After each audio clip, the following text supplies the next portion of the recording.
Hi friends, welcome to Maitri facts. ఈరోజు నేను ఒక సిటీ గురించి చెప్పబోతున్నాను. ఆ సిటీ పేరే సియోల్. ఈ సిటీ నార్త్ కొరియాలో ఉంది. ఏసియాకి ఈస్ట్ సైడ్ ఉన్న దేశం సౌత్ కొరియా. దీని క్యాపిటల్ సిటీనే సియోల్. విస్తీర్ణ పరంగా అతిపెద్ద మెట్రోపాలిటన్ నగరాల్లో ఇది రెండోది. సౌత్ కొరియాలో ఉన్న పాపులేషన్లో సగం పాపులేషన్ ఇక్కడే ఉంటుంది. ఎందుకంటే ఇక్కడ job opportunities, health care, living standards, education అన్నీ బాగా ఉంటాయి.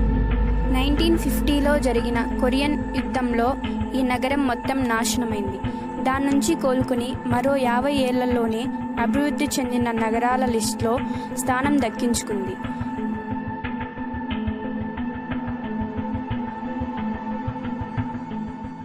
శాంసంగ్, ఎల్జీ, హుందాయ్ లాంటి కంపెనీస్ ఇక్కడివి.